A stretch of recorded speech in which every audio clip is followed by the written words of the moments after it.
पिछली बार road show में प्रधानमंत्री के साथ सीपी जोशी थे खुली जीप, इस बार मैनुअल मैक्रो हैं। तो ऐसे में दो राष्ट्राध्यक्ष हैं, वो लगातार यहाँ रहेंगे। बात बता रहे थे कि जंतर मंतर जिसके बारे में जानकारी ले रहे हैं, वो करीब 10 साल इसको निर्माण में लगा। 1724 में इसका निर्माण शुरू हुआ और का निर्माण चला, ये बनकर तैयार हुआ।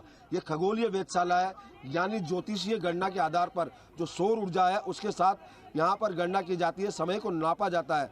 समय का मापने का जो यंत्र है वो यहाँ है। इस वेधशाला में 14 प्रमुख यंत्र है जो समय के साथ ग्रहण की, सूर्य ग्रहण की भविष्यवाणी करते हैं। और वो इसमें है तारे की स्थिति, सौर मंडल की क्या स्थिति है, तमाम इससे देखा जा सकता है। यही जानकारी जो विशेषज्ञ है वो मैक्रो मैनुअल को दे रहे हैं, प्रधानमंत्री नरेंद्र मोदी को बता रहे हैं।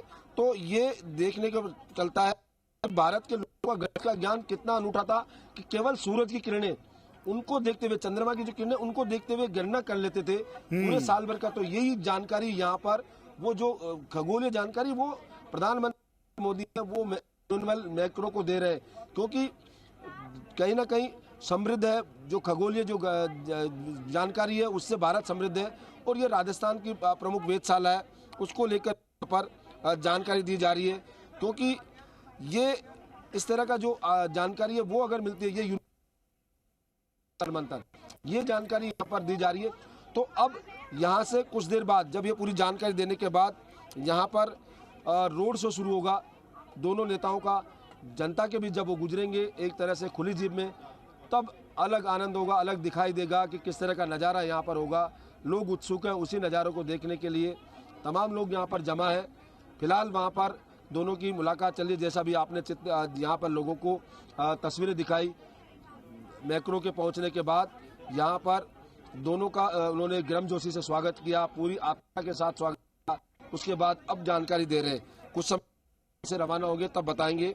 और ये एक बड़ी जानकारी थी। विष्णु, वैसे तो देखिए यूनेस्को ने विश्व धरोहर की सूची में शामिल किया है जंतर मंतर को, लेकिन अब इस दौरे के बाद जैसे पिछले दिनों हमने कुछ तस्वीरें देखी थी, उस तरह का क्या सिनेरियो, उस तरह का माहौल डेवलप अब होता नजर आएगा जयपुर को लेकर भी?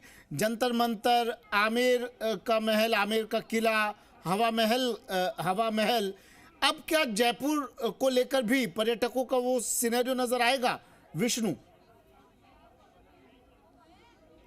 अब बिल्कुल सुमित, आपने देखा कि प्रधानमंत्री नरेंद्र मोदी का एक इशारा ही काफ़ी होता है। यही पिछले दिनों देखा, एक ट्वीट काफ़ी होता है सोशल मीडिया पर, और पूरा जो यहाँ का टूरिज्म है वो बदल जाता है।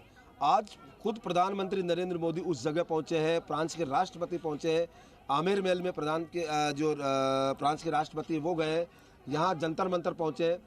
भले ही ये विश्व धरोहर की सूची में शामिल है, तमाम लोग जो राजस्थान में यहाँ पर बिल्कुल। देखिए बता दें आपको, सवाई जयसिंह ने इस जंतर मंतर का निर्माण करवाया था, 5 वेधशालाओं का निर्माण करवाया था सवाई जयसिंह द्वितीय ने उस वक्त पर, और इनमें जयपुर, दिल्ली, उज्जैन, बनारस और मथुरा में वेधशालाएं बनवाई गई थी।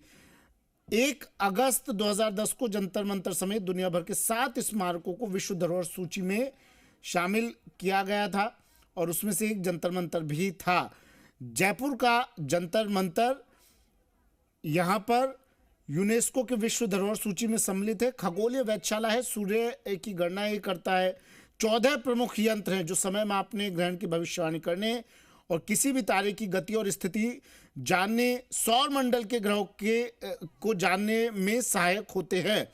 और शायद ये भी एक बड़ी वजह है, ये भी एक बड़ा कारण है कि प्रधानमंत्री ने यहाँ पर अगवानी की, यहाँ पर पहुँचे स्वागत करने के लिए मैक्रो का। ये तस्वीर देखिए, जंतर मंतर जो एक खगोलीय वेधशाला है जयपुर में, हवा महल के ठीक पीछे स्थित है ये, और उस जगह पर अब प्रधानमंत्री मौजूद हैं। मैक्रो के साथ मोदी मैक्रो की मुलाकात और बातचीत चल रही है। और जब ये 2 तस्वीरें आपको दिखा रहे हैं, पहली तस्वीर हाथ मिलाकर, गले लगकर प्रधानमंत्री ने स्वागत किया, और फिर अब जंतर मंतर को निहारते हुए वेधशाला के बारे में जानकारी, इस खगोलीय वेधशाला के बारे में जानकारी लेते हुए प्रधानमंत्री नरेंद्र मोदी और बताते हुए इमैनुअल मैक्रो को भी विष्णु, अब इसके बाद कितनी देर यहाँ रुकने का कार्यक्रम, इसके बाद आगे कार्यक्रम क्या? अब बिल्कुल यहाँ रुकने के कुछ समय बाद जो है दोनों बातचीत होगी और उसके बाद वहाँ से रोड शो के रूप में खुली जीप में सवार होकर दोनों नेता रवाना होंगे और करीब 20 से 25 मिनट में यहाँ पर हवा महल है वहाँ पहुँचेंगे और उसके बाद पहुँचने के बाद यहाँ चाय पियेंगे। हवा महल के बाद यहाँ यूपीआई से पेमेंट करेंगे, जो स्टॉल लगाई गई है दुकानें उन पे ख़रीदारी करेंगे, ब्लू पोट्री की और जो क्राफ्ट है उसकी दुकानें लगाई गई है उसमें ख़रीदारी करेंगे और उसके बाद चर्चा करेंगे। कुछ देर बाद फिर यहाँ से खुली जीप में सवार होकर प्रधानमंत्री जो भी करते हैं विष्णु, वो एक नज़ीर बन जाता है। मुझे अब ये बताइए, जंतर मंतर आना, फिर इसके बाद रोड शो भी होगा, इसके बाद आप बता रहे हैं चाय पर चर्चा होगी, लेकिन फोकस रहेगा यूपीआई से पेमेंट करने पर, ब्लू पोट्री की खरीदारी पर। क्या इन चीजों को भी बढ़ावा देने का एक मैसेज होगा ये? बिल्कुल सुमित, ये सही कहा कि